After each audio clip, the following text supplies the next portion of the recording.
Não pode se combater o crime organizado mais como se combatia há 20 anos atrás, há 15 anos atrás, há 10 anos atrás, há 5 anos atrás, há 3 anos atrás. Vocês sabem muito melhor do que eu que a tecnologia ela vai avançando de forma muito rápida.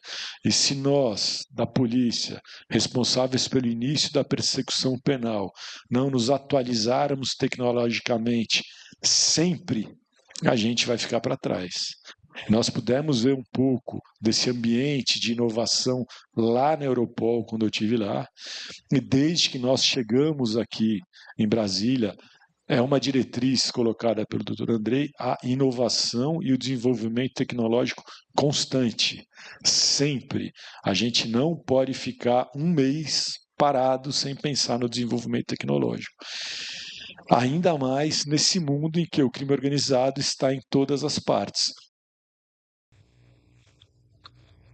Boa tarde a todos, a todas. Uma felicidade enorme estar aqui. Agradecer primeiramente o convite de nós termos essa oportunidade de conversarmos sobre cooperação internacional e combate à criminalidade organizada. Para mim é uma honra poder estar aqui ao lado de dois colegas, dois diretores, que são grandes articuladores da cooperação internacional, entusiastas de inovação e tecnologia, né? Então, sem mais delongas, para que nós possamos entrar num debate profícuo sobre esses temas que são muito caros a nós três, eu vou passar a palavra ao senhor diretor-geral, Dr. Andrei, para que ele comece explicando um pouco sobre a cooperação. Inclusive, o senhor mencionou recentemente, né, na Itália, eu li as reportagens a respeito, sobre a questão de necessidade de uma interação maior e um implemento de uma força maior no desenvolvimento da cooperação internacional para que a gente possa lidar com eficácia no combate à criminalidade organizada transnacional. Então, como a Polícia Federal é o ponto focal para a Meripol, Europol e Interpol no Brasil, eu queria que o senhor nos brindasse, então, com esse primeiro overview sobre a nossa instituição e a persecução penal no dia de hoje. Obrigado. Obrigado, Priscila. Boa tarde a todas, boa tarde a todos. Meu caro, querido amigo, Dr. Saad. É um privilégio a gente poder estar aqui com vocês. Parabenizo os organizadores do evento e poder conversar um pouco com vocês sobre esse tema que é muito palpitante. Palpitante em vários aspectos, né? Hoje, e a Priscila citou um episódio agora recente, que eu vou reportar, hoje, e eu diria nem hoje, né? Mas já de algum tempo, falarmos em enfrentamento ao crime organizado, né, de maneira severa, de maneira efetiva, sem falarmos em cooperação internacional, é o caminho do fracasso.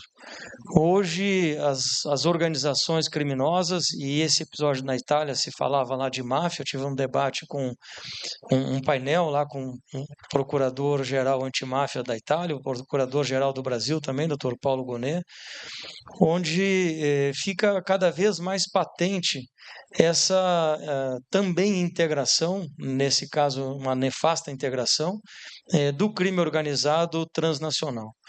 Então é importante a gente até exemplificar, às vezes, para a gente começar a ter a dimensão disso.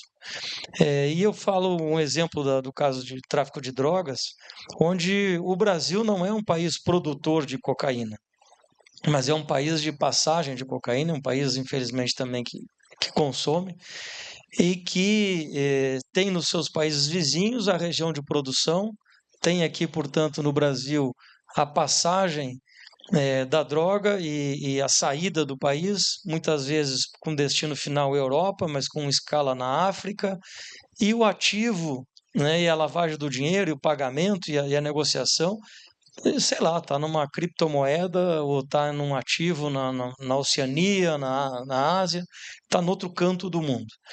Então, de que maneira a gente vai poder fazer esse enfrentamento qualificado se nos limitarmos às nossas fronteiras, se nos limitarmos aos nossos rincões? Isso é impensável. Até porque esse enfrentamento não pode ser feito pensando só em quantidade, em quilos ou toneladas de drogas apreendidas. Tem que se pensar na efetiva desarticulação desses grupos criminosos e do enfrentamento e da prisão, detenção das lideranças que estão por trás desses crimes. E isso só é possível com investigações complexas, com investigações que necessariamente vão nos levar a fazer ações de cooperação com outros países. Nesse caso que foi citado aqui, eu participei de uma reunião com o procurador antimáfia, também com o ambiente que eles têm de integração das 4 polícias italianas, com um grande pleito, né, das autoridades da Itália de uma maior cooperação e integração com o Brasil.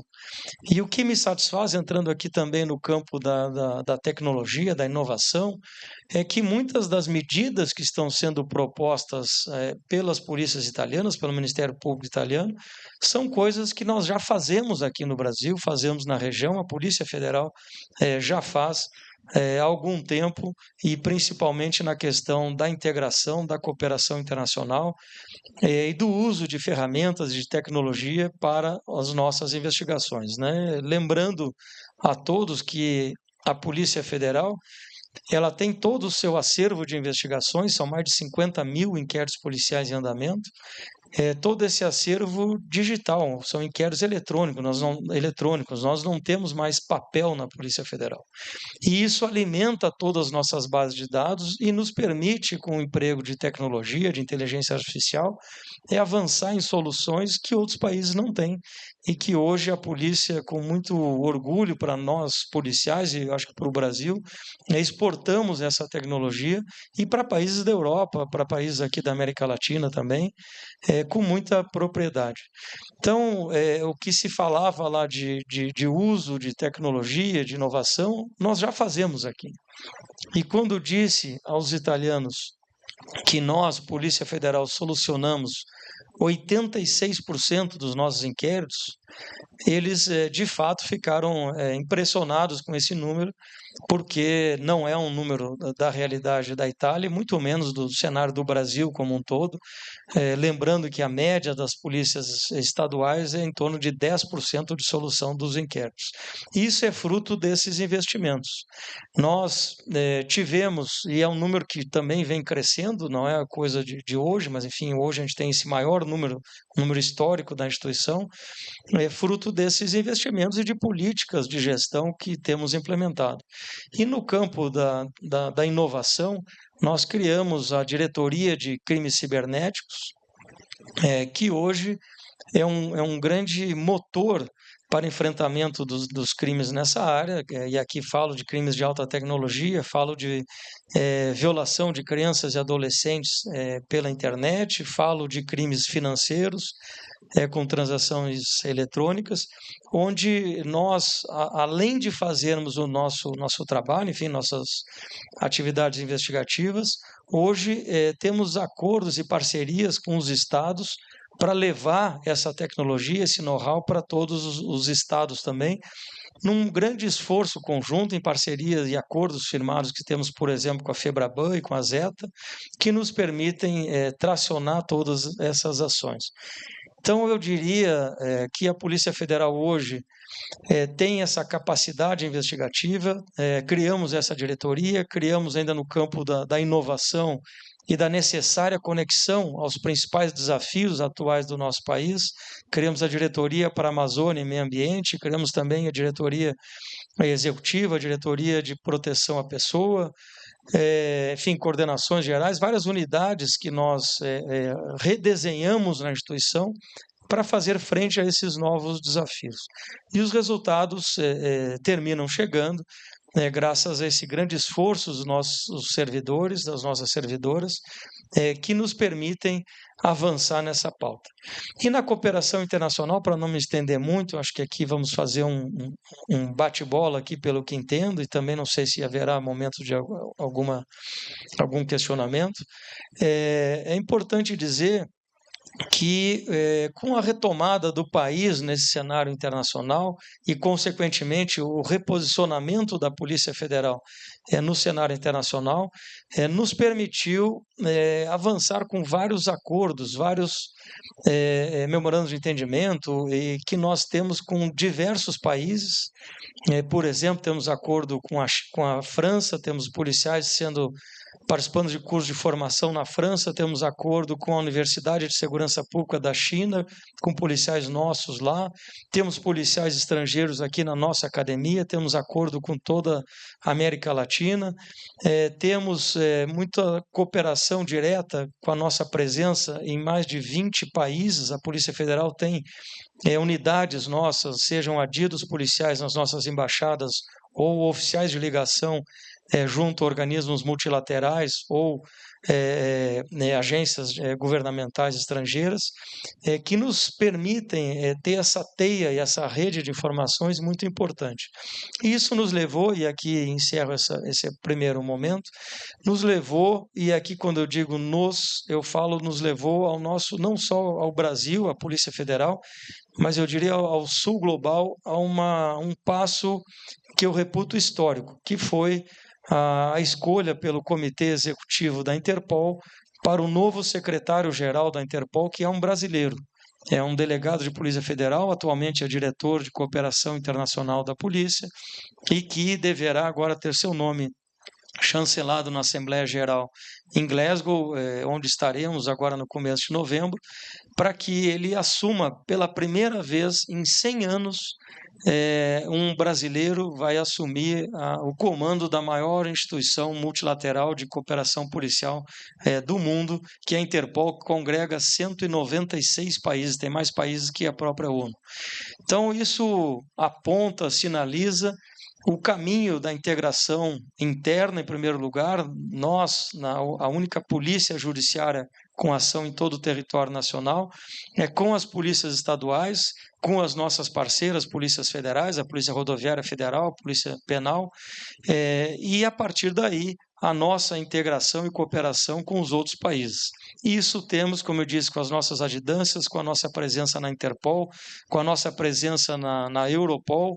Dr. Saad foi oficial de ligação na Europol durante 2 anos, eu já fui oficial de ligação em Madrid, na nossa adjudância na Espanha, onde estive também por 2 anos, e também com a Meripol, que é a Associação de Polícias aqui das Américas, do qual também a Polícia Federal, eu sou o secretário executivo da Meripol, e temos também esse grande foro de debate de cooperação, e com muitas operações de equipes conjuntas de investigação, comando tripartite, que temos na região da Tríplice Fronteira em Foz do Iguaçu, bipartite também com Bolívia, com Peru, enfim, várias ações que temos num caminho inevitável, né? Isso eu disse na Itália e isso terminou repercutindo muito, né? Uma frase que eu repito aqui, que ou vencemos juntos ou vamos perder sozinhos. Então esse é o caminho que eu entendo para o enfrentamento qualificado do crime organizado,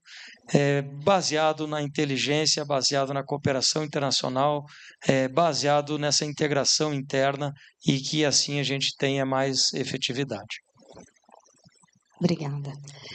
Bom, agora já pegando o gancho para a gente falar de criminalidade organizada e sua complexidade, Dr. Ricardo Saad, como bem disse o Dr. Andrei, foi nosso oficial de ligação na Europol, e em sendo oficial de ligação, ele desempenhou essa aproximação e esse trabalho que a gente chama de cooperação direta. O trabalho da cooperação direta, e aí eu sempre gosto de ressaltar e trazer isso à tona, que a cooperação direta é por muitos denominada como uma cooperação informal. Só que esse termo informal, ele costuma me causar uma certa angústia, sabe? Porque quando nós falamos em informalidade, nós pensamos em algo pejorativo. E, ao contrário disso, o doutor André acabou de mencionar organismos como a Interpol, a Europol, o doutor Saad pode falar muito bem sobre isso, tem sistemas e a troca dessas informações em sistemas criptografados, sistemas que garantem uma fidedignidade nessa troca informacional, que não me causa... que me causa estranheza, para falar a verdade, que isso seja chamado de uma cooperação informal, porque de informal ela não tem nada. Ela é uma cooperação, sim, direta, porque ela coloca homólogos em contato direto, então a Polícia Federal do Brasil em contato com seus homólogos de toda a Europa, na Europol, e isso otimiza a persecução penal.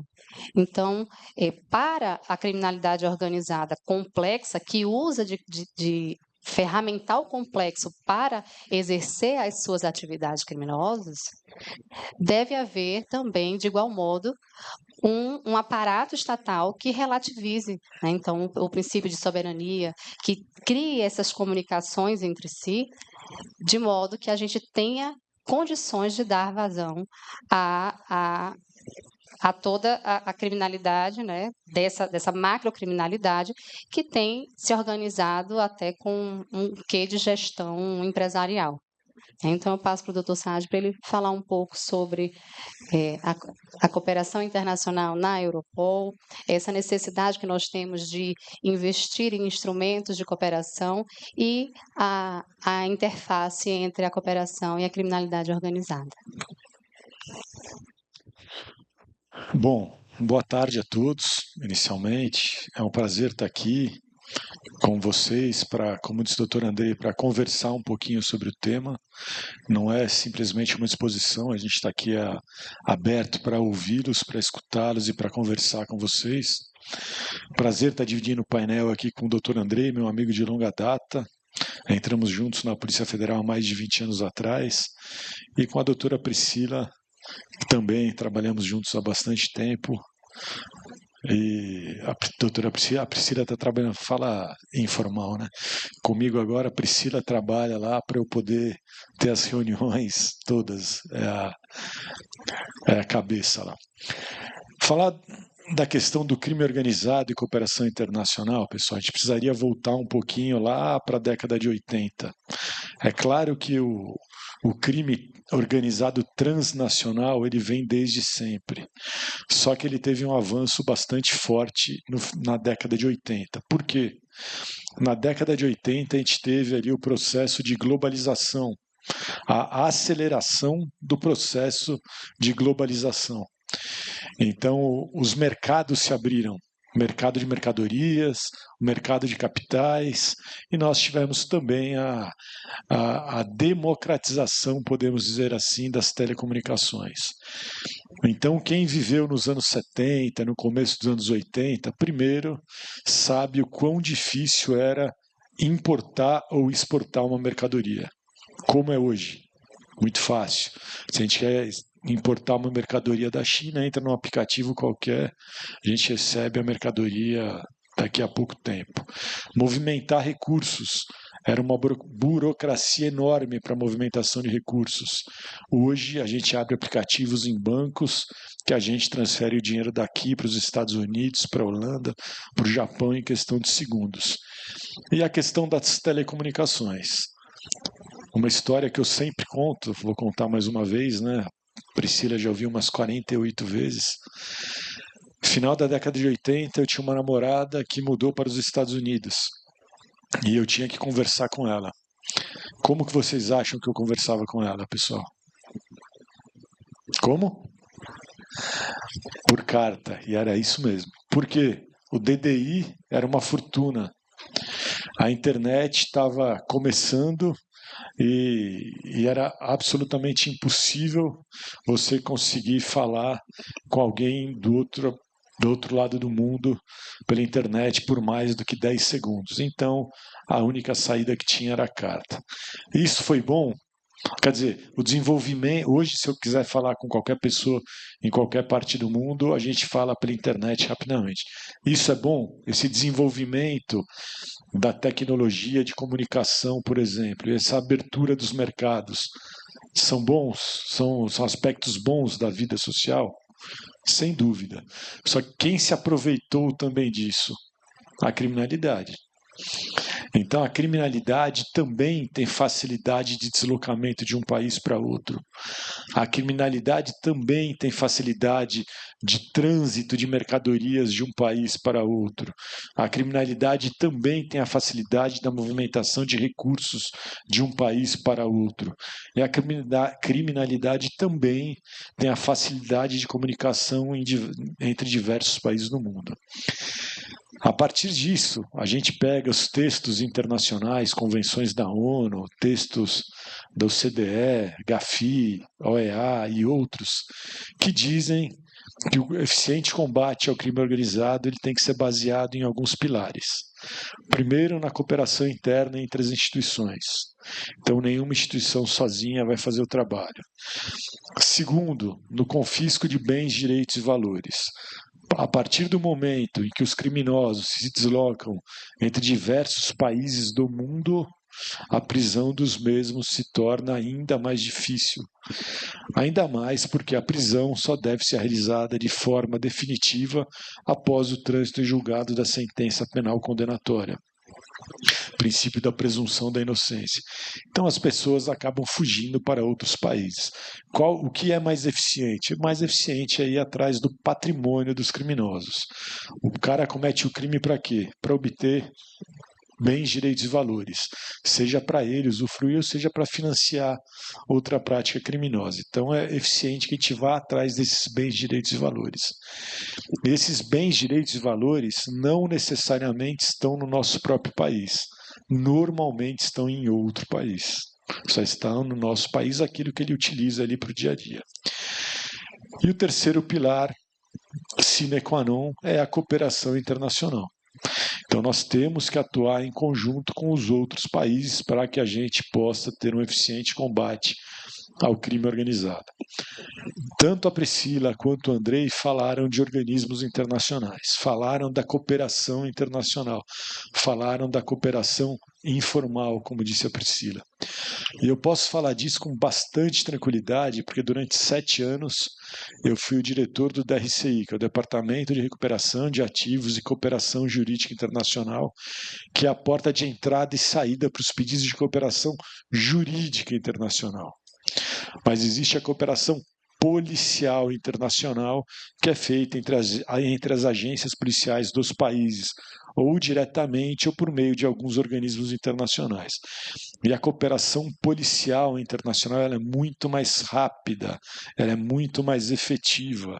A gente tem as informações muito mais rapidamente do que a tramitação da cooperação jurídica internacional, que é necessária em alguns casos específicos. Mas a cooperação policial se desenvolveu muito. Eu estive na Europol, como foi dito pelo Dr. Andrei, por 2 anos.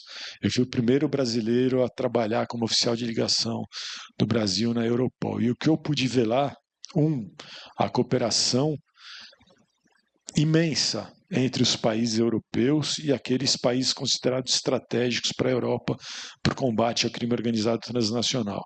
Então, um ambiente em que as pessoas sentam, conversam, atuam de forma conjunta, discutem os casos, discutem estratégias, executam aquilo que foi acordado.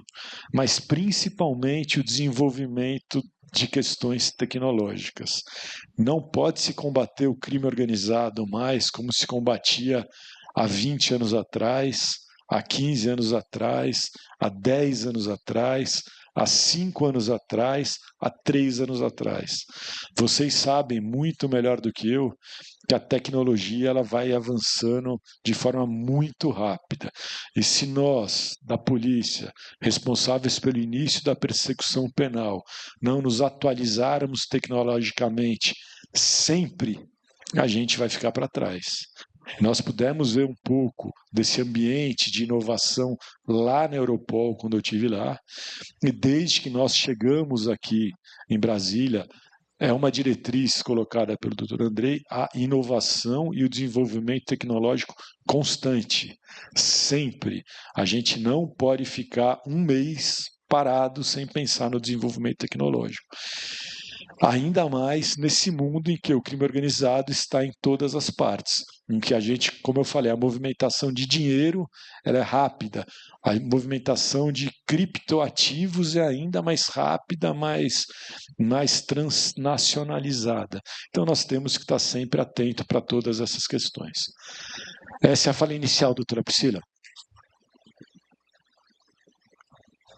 Bom, então pegando o gancho mais uma vez agora na fala do doutor Saad, eu queria, já falando aí, né, que ele fala dos criptoativos, dessas tecnologias usadas pelas organizações criminosas, de igual modo, os entusiastas, como eu te falei do início, né, de uma gestão proativa em prol do desenvolvimento tecnológico, para que a gente também tenha o ferramental necessário para uma persecução penal mais qualitativa, né?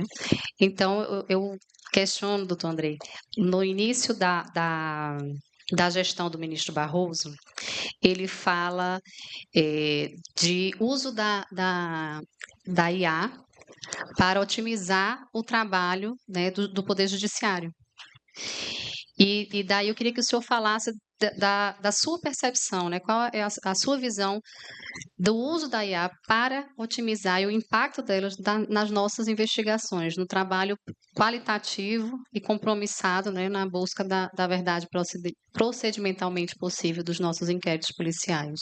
Ok, Priscila, essa pergunta é interessante sobre vários aspectos, né? E eu aqui vejo, como eu comentei, que todas as nossas investigações são digitais, enfim, são eletrônicas, ou seja, não há papel.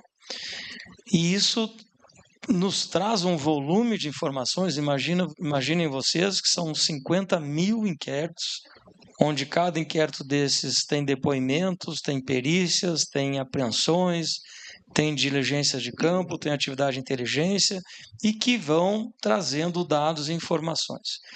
Ou seja, nós temos um volume de informações muito grande e precisamos saber como extrair dessas informações aquilo que de mais proveitoso seja para o sistema de justiça criminal e para o encontro da verdade real, que é isso que a Polícia Federal faz. Nesse aspecto, até fazendo um paralelo aqui, fugindo um pouquinho da pauta central e já volto a ela, o papel da polícia no sistema de justiça criminal precisa ser assim entendido, até porque o nosso sistema difere um pouco de outros, que tem muitas vezes no Ministério Público o ator central da persecução, não só do processo da persecução penal, que aqui é o titular da ação penal, mas também na investigação. Então, tem muitas polícias que, durante a investigação, eles são subordinados, eu diria assim, ao Ministério Público, que não é o caso brasileiro e que, na minha avaliação, é um modelo muito eficiente, que, inclusive, falei aqui dos 86% de solução dos nossos casos. E, portanto, a polícia ela não trabalha para buscar provas para incriminar uma pessoa. A polícia ela trabalha para a busca da verdade real, ou seja, para buscar elementos para aquela investigação, que inclusive podem servir para inocentar a pessoa que está sendo investigada. E cito um caso para deixar isso muito patente. O caso das brasileiras, que acho que todos acompanharam, que foram presas na Alemanha sob suspeita de tráfico de drogas. Saíram de Guarulhos, chegaram em Berlim, na chegada no aeroporto, as malas, entre aspas, aí delas, tinham cocaína dentro e as duas brasileiras foram presas. Muito bem, o crime transnacional teve início aqui, abrimos a investigação, e o que a polícia comprovou ao final desse processo? que essas pessoas, essas senhoras que foram presas, são inocentes, foram vítimas de um crime aqui no Brasil. Levamos, mediante a cooperação internacional, o Saad falava aqui do DRCI, que é o nosso órgão central de cooperação internacional, levamos essa prova até as autoridades alemãs, e a autoridade judiciária alemã recebeu essas provas, inocentou as pessoas, elas foram postas em liberdade e voltaram ao Brasil.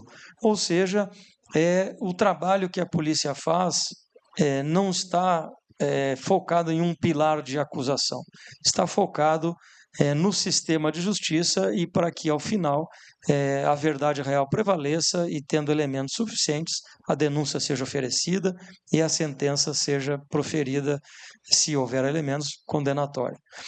Então, esse é um parêntese interessante que eu sempre gosto de falar, que às vezes as pessoas têm outra ideia do trabalho da atividade policial. E no campo da inovação e da inteligência artificial, é uma condição sine qua non a gente utilizar a inteligência artificial, utilizar a tecnologia, haja vista esse volume de informações que a gente tem e que colhe diariamente em todas as nossas investigações. E também eu gosto sempre de exemplificar para não ficar só no discurso, só no PowerPoint e na planilha. São ações concretas que a Polícia Federal está fazendo, algumas já de longa data aprimoradas atualmente, outras efetivamente inovadoras, criadas agora, a partir especialmente dessa diretoria de crimes cibernéticos, mas também da diretoria de crime organizado, da qual o Dr. Saad é o diretor, e que nos permitem ter o que você disse, Priscila, mais qualidade naquilo que a gente faz. O tempo médio de duração do inquérito policial nosso era acima de 600 dias há 3, 4 anos.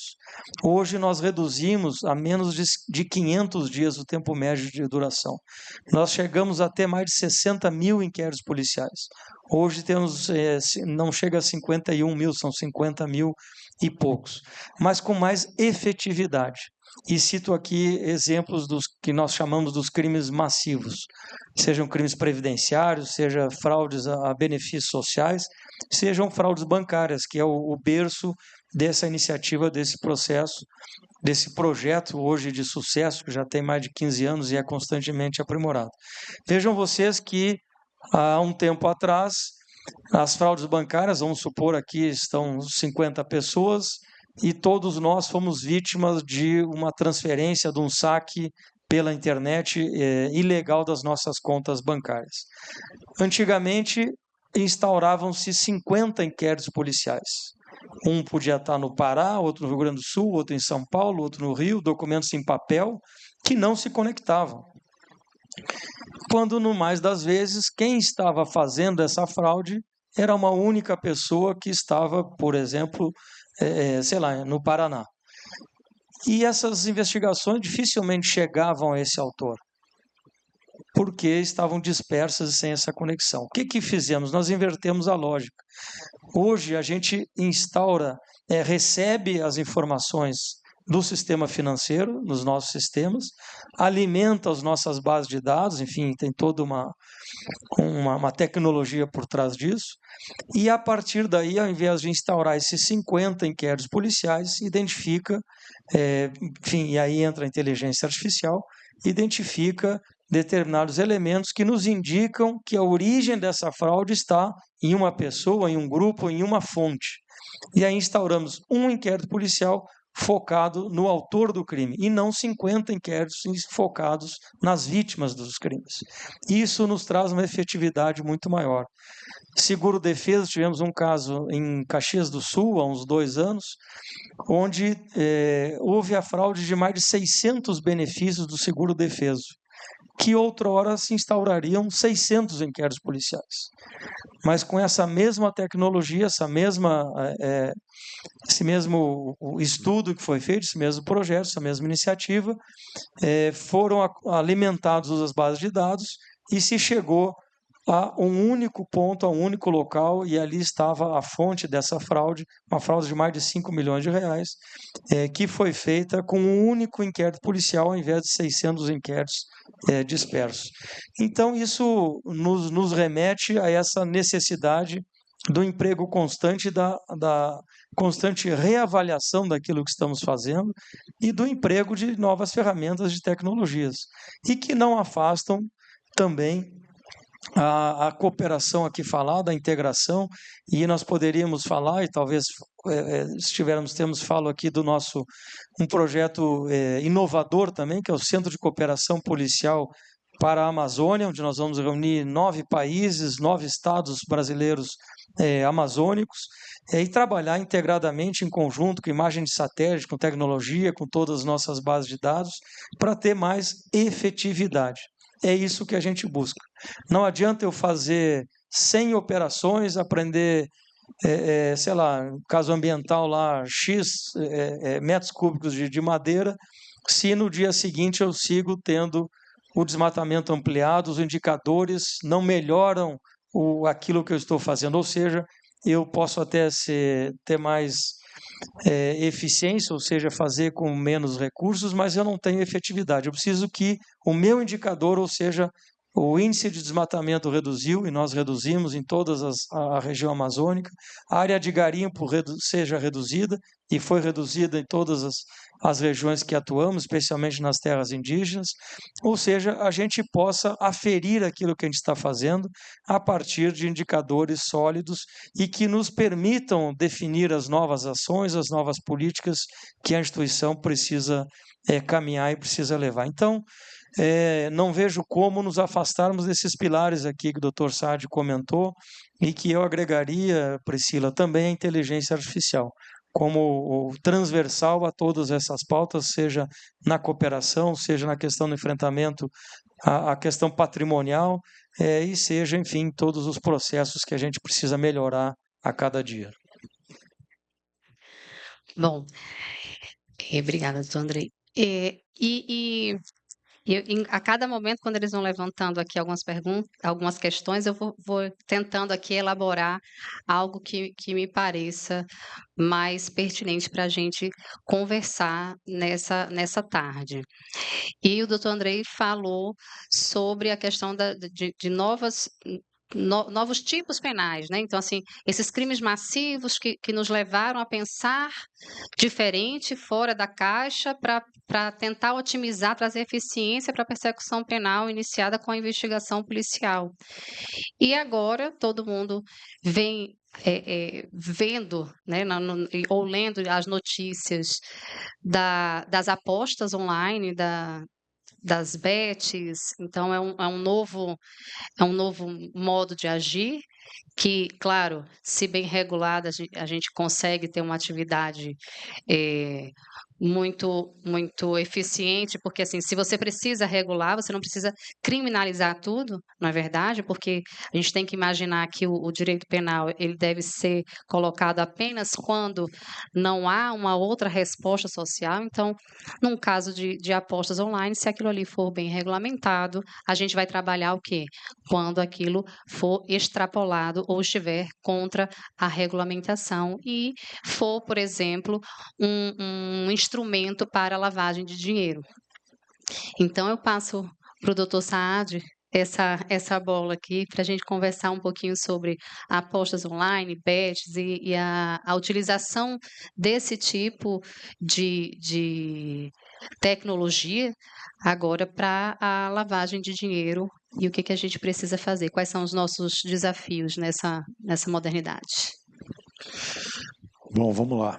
Essa questão das apostas, das bets, é uma questão extremamente importante e que a gente tem se debruçado para entender um pouco melhor e para atuar da forma mais eficiente possível.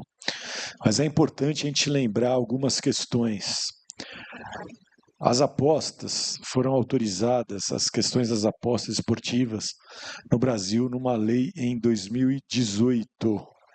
Essa lei ela estabeleceu um prazo de 2 mais 2 anos para ver a regulamentação, de forma que, no máximo, até 2022, nós deveríamos ter a regulamentação da questão.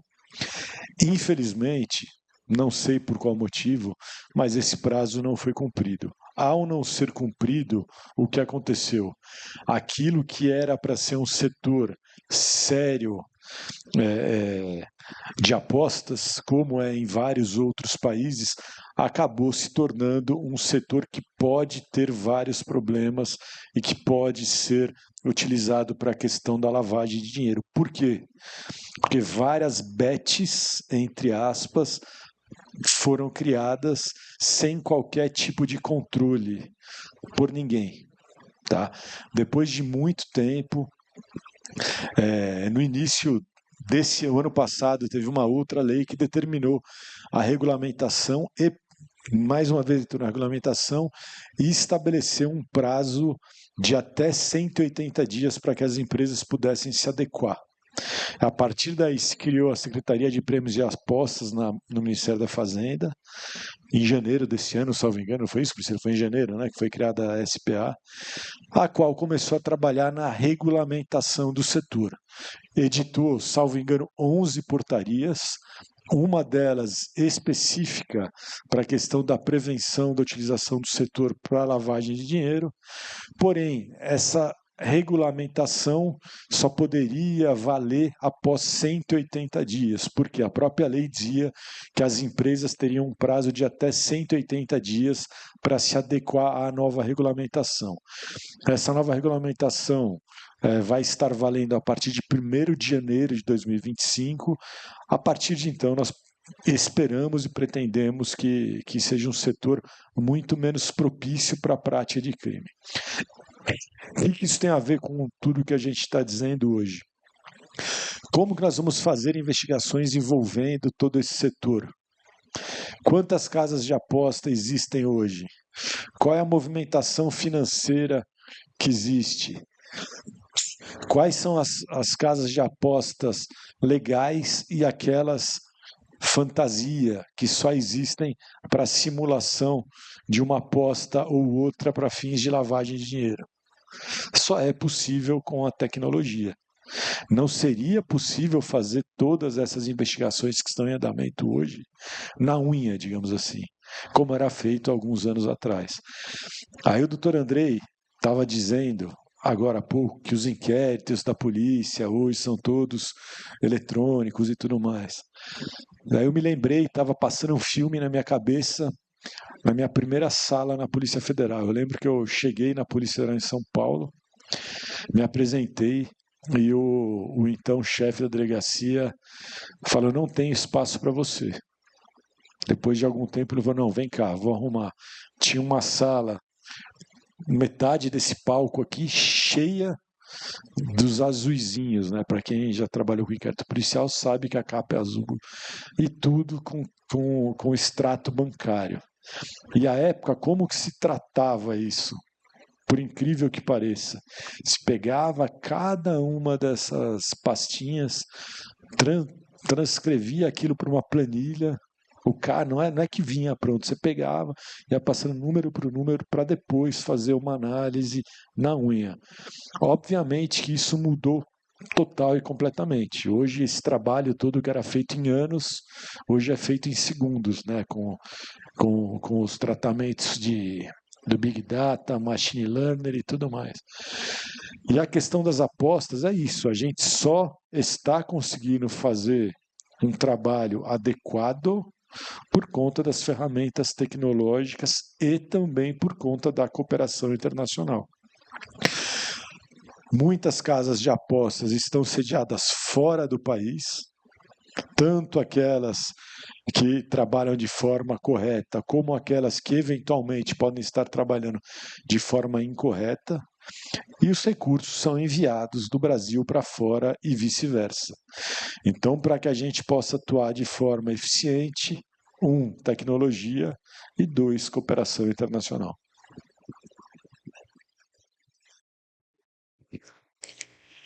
E nesse mundo globalizado em que a gente passou de uma desconfiança entre os estados para uma análise do princípio da reciprocidade. E agora, como o doutor Andrei bem mencionou, principalmente na Europa, nós temos já caminhado para uma cooperação internacional integracionista, ou seja, como o doutor Saad bem falou, um prédio da Europol em que cada sala representa um país, em que se você tem um problema numa investigação, você levanta da sua sala, vai na próxima sala e vai debater com quem vai resolver efetivamente ou quem pode lhe passar a informação, otimizando assim o fluxo cooperacional, né? E buscando já internalizar isso para dentro de um caderno persecutório. Nesse, nesse avanço que nós estamos tendo com relação à cooperação internacional, a gente ainda se depara com algumas dificuldades, né, alguns desafios. E é justamente sobre isso que eu queria que o senhor falasse, doutor Andrei, com esse quase 2 anos, né, à frente da Polícia Federal, como que o senhor identifica quais são os nossos maiores desafios em termos de cooperação, para que a gente possa dar um passo da reciprocidade para um integracionismo, tanto em âmbito americano, aqui sul-americano, mas também com a Europa e os Estados Unidos. Priscila, de fato, ainda não estamos, né, naquilo que penso eu fosse um cenário ideal na área de cooperação policial, de integração, a exemplo do que tem na União Europeia. Só que aí a gente precisa lembrar aqui que o modelo lá de integração da União Europeia é muito diferente do que temos na nossa região aqui, né? Então, lá tem as equipes conjuntas de investigação de maneira muito mais consolidada, a inexistência de fronteiras entre os países permite, obviamente, respeitadas determinadas regras, né, o trânsito de policiais de diferentes países aos demais, e isso cria quase que um ambiente único nesse contexto e uma troca mais fluida de informações, não só no campo da cooperação direta, cooperação policial, mas também na cooperação via autoridades centrais, que é muito facilitada, a própria Eurojust, que permite essas trocas muito mais rápidas e que, consequentemente, vão trazer maior efetividade. Então, eu acho que nós temos, e aqui voltando ou focando aqui na nossa região, nós temos, infelizmente, uma instabilidade regional, e esse talvez seja um grande desafio, e basta olharmos agora já de algum tempo, mas ainda recrudescida agora a instabilidade na Venezuela, o problema que houve recentemente no Equador, com uma grave crise, com protestos também no Chile, com componentes políticos que se exaltam em determinados momentos, vejam a questão, enfim, de divergências político-partidárias que às vezes dificultam essa integração regional, e isso de fato são barreiras que nós precisamos transpor com maior esforço do que, por exemplo, têm os países europeus. Mas estamos dando passos importantes. Também precisamos dizer que ano passado, novembro do ano passado, assinamos o chamado Tratado de Brasília, que é o tratado de formalização da Meripol, que hoje já congrega 16 países e que trabalhamos de maneira conjunta e harmoniosa, independente de matizes políticos. Eu acho que um outro ponto a se destacar também é o diferente nível de preparação, de formação, de uso de tecnologias, de ferramentas das polícias latino-americanas em relação às polícias europeias e até em relação à Polícia Federal no Brasil, que eu diria, e isso precisa ser motivo de satisfação, de orgulho para os brasileiros, a nossa Polícia Federal brasileira não deixa nada a desejar em todas as áreas a nenhuma polícia do mundo, seja na área de investigação, na área de base de dados, na área de perícias, nossos laboratórios de perícia com ferramentas mais modernas que há, uso de satélite, uso de inteligência artificial, formação integrada com várias outras agências, e que nos permite tratar, e aí você falou da questão da Europol, nos permite tratar de igual para igual com qualquer polícia do mundo e tendo esse reconhecimento das outras polícias. Tanto que está aí o eleito secretário-geral da Interpol, um policial federal brasileiro. Então, os desafios são muitos, né? As realidades são díspares, nós temos muitas questões problemáticas com nossos vizinhos, né? Os 10 países, enfim, muitos produtores de droga e problemas de fronteira. Isso é um ponto importante também, eu gosto de falar disso. Às vezes se houve uma crítica fácil de muitos, inclusive de outros países, de que mais ou menos assim, ora, bastaria controlar a fronteira que não teria droga aqui no Brasil, não entraria arma, não teria droga. Pois bem, me digam um país do mundo que controla suas fronteiras e que não tenha arma, que não tenha droga. E vamos fazer um paralelo aqui, a fronteira dos Estados Unidos com o México, para ficar só nesse exemplo, tem 3.100 quilômetros. Fronteira que tem, parte dela inclusive tem muro, que é uma fronteira, tem um riozinho ali em algum trecho, enfim, a fronteira que é desértica em outras áreas, 3.100 quilômetros. Só a fronteira do Brasil com a Bolívia, Brasil-Bolívia, são 3.400 quilômetros. Boa parte dela no meio da floresta amazônica. Nós temos 8.000 quilômetros de fronteira. Nós temos, se não me engano, é a 6ª ou 7ª maior fronteira do mundo. Tem a maior, acho que é na China, depois a Rússia, enfim. E a nossa é uma das maiores fronteiras do mundo. E mais nossos 8.000 quilômetros de litoral. Então, a solução não é simples. Eu disse isso no evento, o Saad, lá na Maripol, onde havia um policial norte-americano da DEA, um pouco dizendo isso: olha, vocês estão falhando, a droga está chegando aqui no meu país, isso é um absurdo, vocês têm que trabalhar mais, têm que trabalhar melhor, e tal, e tal. E eu, pois muito bem, em parte eu concordo com o que você está dizendo, né? E eu reconheço que a gente não consegue, e aliás nenhum país do mundo consegue, evitar que entre nas suas fronteiras drogas e armas. Eu reconheço a minha falha. Então, não falhe você. Não deixe que a droga entre no seu país. E aí você não vai ter problema nenhum. Não consumam droga no seu país. E aí vocês também não vão ter problema nenhum. Isso é uma questão de demanda e oferta. Então, assim, para trazer o debate para o eixo da seriedade, né? Onde não se pode transferir responsabilidades em épocas de campanha política, isso é muito comum, né? Os governadores e tal, não, que a União não cuida, a culpa do problema do governo federal e o outro governo federal joga para o outro. Então a gente tem que trazer a seriedade e a responsabilidade nesse debate sobre esse e vários outros casos, né? Só para ilustrar aqui, e o foco eram os desafios, né? E um dos desafios é esse, né? São as nossas fronteiras e é a seriedade do debate de segurança pública. Nós precisamos definitivamente trazer o tema segurança pública ao eixo central do debate político do país. Nós precisamos ter exemplo que há na saúde, que há na educação, ter um fundo, um financiamento dedicado à segurança pública. O Brasil não tem. Depende de cada ano ter uma lei orçamentária que vai definir qual é o orçamento das polícias e do Estado brasileiro. Então, são políticas públicas necessárias que se precisa avançar e ter, aí sim, definitivamente, essa construção sobre a segurança pública. Bom, eu acho que a última pergunta aí, né, doutor Saad? E aí a gente abre para, caso vocês tenham alguma pergunta para fazer, tá?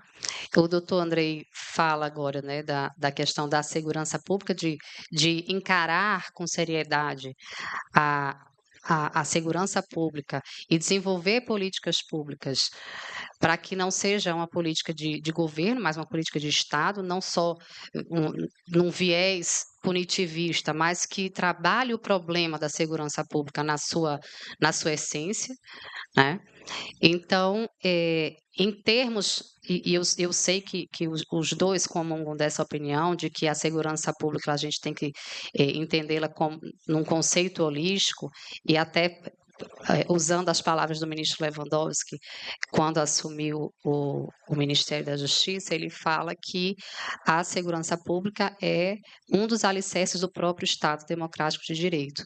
Então, como a partir desses conceitos, doutor Saad, me fala sobre a questão da sua visão sobre as parcerias público-privadas que são utilizadas no exterior para o combate à criminalidade organizada e como que a gente pode importar a essência para o nosso sistema de justiça criminal no Brasil. Bom, eu entendo que a parceria público-privada ela é essencial para toda e qualquer atividade, também na questão da segurança. A título de exemplo, eu trago, existe a ENCLA, não sei se já ouviram falar, chama Estratégia Nacional de Combate à Corrupção e à Lavagem de Dinheiro, que é uma estratégia comandada pelo Ministério da Justiça, que foi criada em 2003, salvo engano, em que, num primeiro momento, só tínhamos entes públicos participando, além da FEBRABAN, que representava, entre aspas, o setor privado. A partir de 2012 ou 2013, nós abrimos a ENCLA às contribuições da sociedade civil, às contribuições de empresas privadas. A partir de então, nós tivemos um resultado muito mais concreto e muito mais eficiente. Por quê? São visões diferentes, são ferramentas diferentes, e se nós unirmos as ferramentas do setor público e as ferramentas do setor privado, todos sairão ganhando. Então, para mostrar a importância disso, não é nem mostrar a importância, mas mostrar que o setor privado ele já é, de alguma forma, também obrigado a atuar na prevenção da criminalidade. Lei de lavagem de dinheiro, artigo 9º. Existem setores obrigados a fazer comunicação de operações suspeitas. Então, por exemplo, se há uma atividade suspeita numa instituição financeira, numa transação financeira, o banco deve comunicar ao setor público para eventuais investigações. Se há uma transação suspeita na compra de uma obra de arte, isso deve ser comunicado ao setor público para a elaboração de uma investigação. Então, a parceria público-privada ela é essencial. Repito, cada um tem um conhecimento, cada um tem uma visão, cada um tem as suas ferramentas, e isso de forma complementar, mas sempre visando o bem da sociedade e não necessariamente de empresa A, B, C, D ou E, mas sim da sociedade. Nós devemos investir na questão da parceria público-privada. Bom, então nós temos aí mais 4 minutos para a gente terminar o nosso painel. Se vocês tiverem interesse de fazer qualquer questionamento.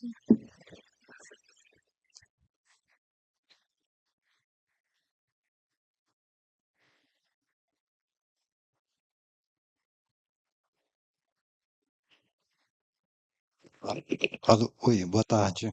Antes de tudo, quero parabenizá-los não só pela exposição, mas pelo trabalho em si, porque quem conhece um pouco de processo vai entender as dificuldades que os senhores têm para combater o crime numa perspectiva tão extensa, com uma certa dificuldade com o próprio uso de tecnologia.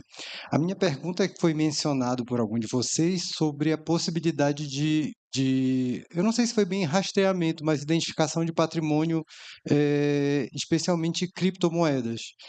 O CNJ iniciou um planejamento para fazer um bloqueio desse tipo de moeda, ou esse tipo de ativo, mas ainda é um convênio com a Associação das Prestadoras de Serviço, o que, no meu entender, não faz muito sentido ou ainda é muito incipiente, porque muitas vezes esses valores estão fora do país, como vocês mencionaram. Então, a minha pergunta é como é que a gente consegue identificar esses valores e como que a justiça poderia, numa execução civil, trabalhista, no caso, que é a minha realidade, como é que eu conseguiria penhorar esse valor para uma criptomoeda para usar no processo aqui no Brasil? Se a gente tem convênio, se a gente tem ferramenta, se a gente já tem tecnologia para isso.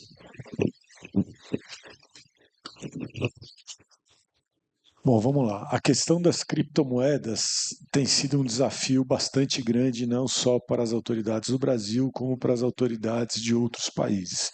Só que os avanços têm sido muito significativos, tanto aqui quanto lá. Primeiro, vamos falar um pouquinho da Bitcoin, que é a criptomoeda mais popular e mais famosa. Por um lado, nós temos uma grande vantagem que todas as transações são públicas, né? Estão no blockchain e qualquer um pode acessar as transações. Por outro lado, nós temos alguma dificuldade em compreender quem é o titular daquela conta, né? Porque você não vai estar lá Ricardo Saad, vai estar aqueles números e letras e tudo mais. Mas é claro que cruzada com outras provas, com outros indícios, nós temos todas as condições de fazer a identificação. Fazer o bloqueio e a utilização desses recursos, assim, desde que você tenha o conhecimento da onde está, que existe aquele dinheiro, aqueles ativos, aquelas criptomoedas, e tem a chave de acesso a eles, que isso é a questão mais complicada, você tem condições de transferir aquilo para uma conta sob a sua gestão. Então, a Polícia Federal, por exemplo, tem uma conta em que os criptoativos que são identificados e que nós temos acesso, a gente transfere para ali para evitar que tenha a movimentação. Ainda é um desafio grande? Ainda é um desafio grande, mas nós já evoluímos muito em relação ao que fazíamos 2 anos atrás. E você perguntou se temos convênio e cooperação. Nós temos uma cooperação muito, muito, muito forte com outros países. Na Europol, por exemplo, que foi aqui citada, tem um grupo dedicado a essa questão de crimes de alta tecnologia, e aí estão inseridas também as transações com criptomoedas, e a partir dali, se há uma cooperação com diversos países e com diversas empresas privadas também que atuam em parceria com esses países e com esses organismos internacionais e agora também com o Brasil. Boa tarde. Recentemente eu vi uma reportagem sobre a contratação, né, ou cooptação de profissionais da área de segurança pelo crime organizado, inclusive pagando altos salários e tudo mais. Como hoje a Polícia Federal enxerga o combate à contra-inteligência? Porque eu imagino também que o crime organizado está utilizando inteligência artificial, defesa cibernética e outras práticas mais avançadas, né? Como é que vocês enxergam o combate a essa contra-informação hoje?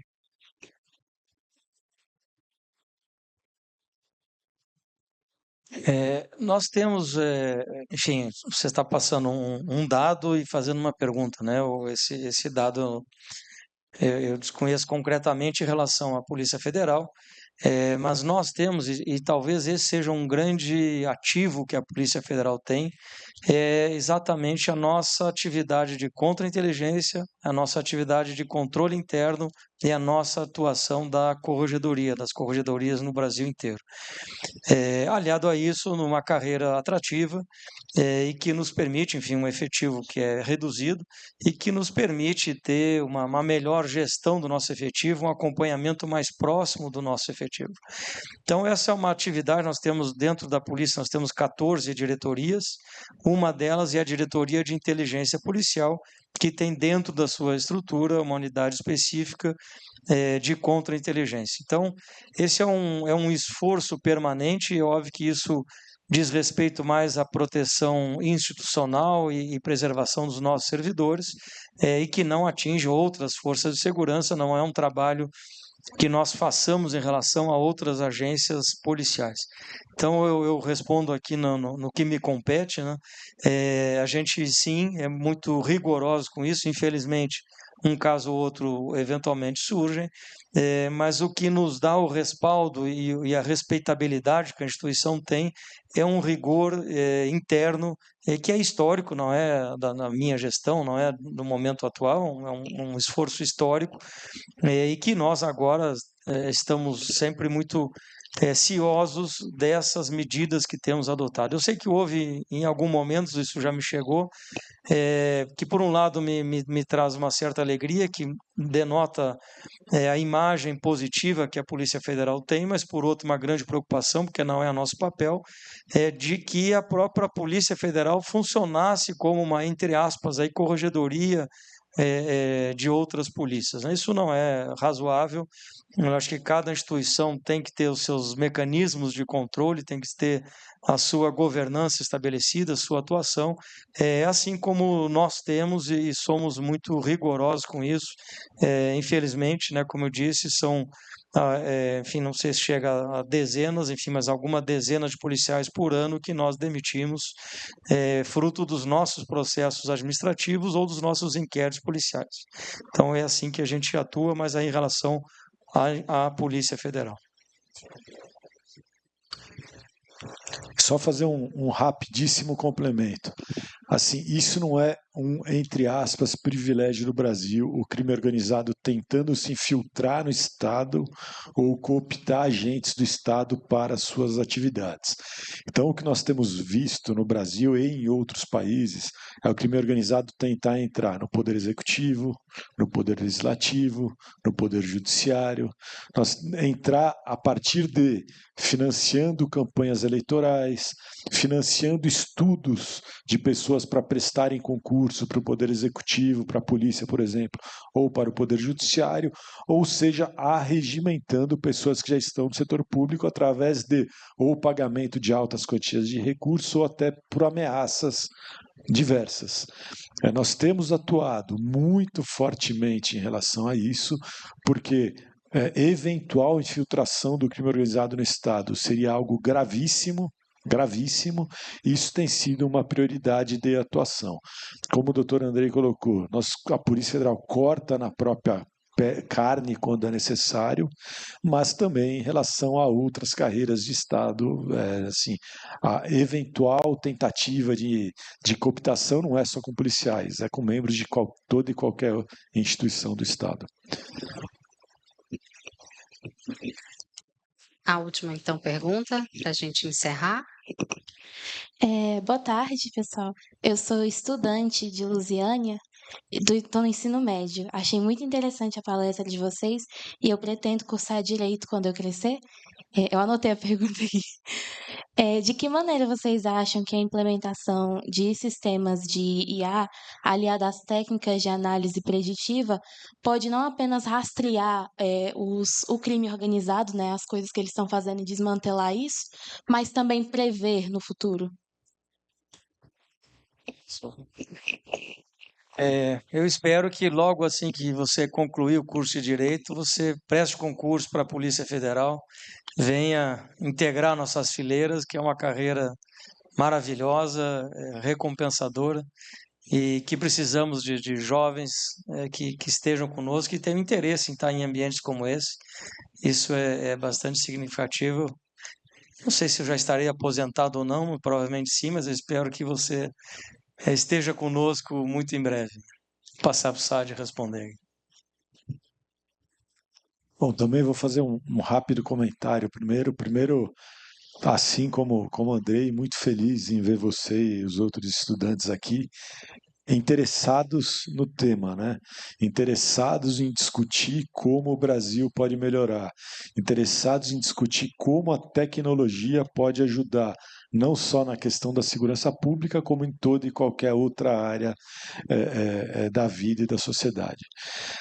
Em relação à sua pergunta, a qual eu não tenho nenhuma dúvida que a doutora Priscila é quem melhor vai saber responder, assim, a inteligência artificial é algo que veio para ficar. A inteligência artificial que prevê, que entende, que prevê o que vai acontecer, preditiva e tudo mais, ela veio para ficar e ela é desenvolvida em vários setores comerciais e também setores públicos.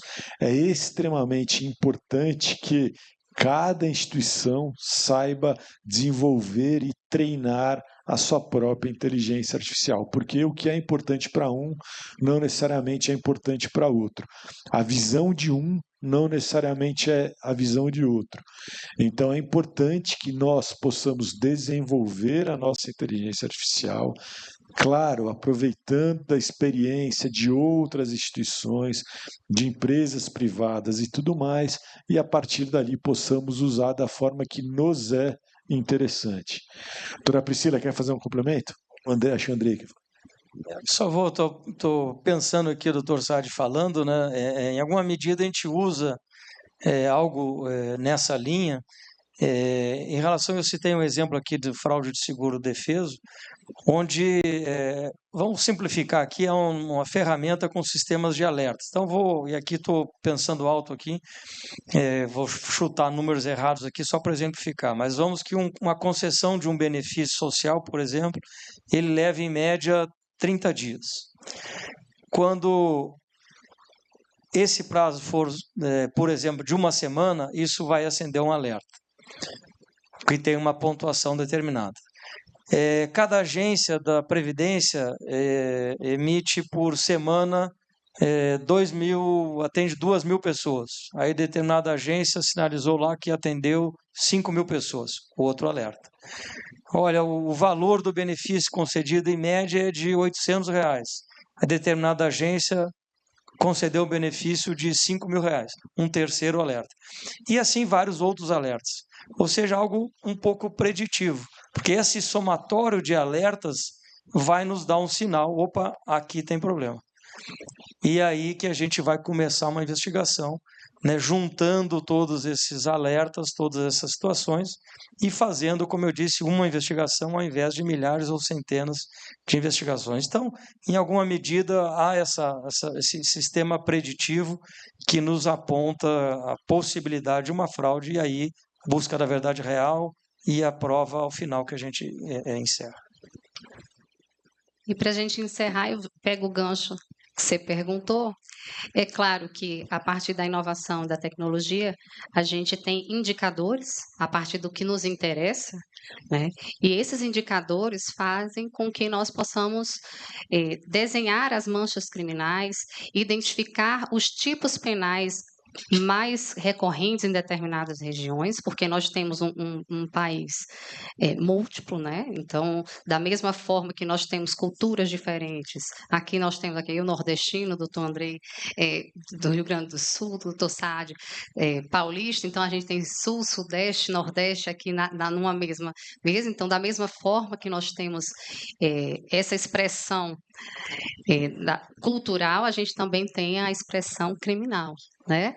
Então, uma fraude que acontece de uma forma em São Paulo, não necessariamente ela vai acontecer da mesma forma na região norte ou nordeste, por exemplo. Os tipos penais, o tipo da criminalidade, ele vai ser diferente. E, ao reconhecer isso, a partir dos indicadores trabalhados com a tecnologia, nós podemos, de maneira mais eficaz, atuar em face da macrocriminalidade. Eu acho que isso é o diferencial.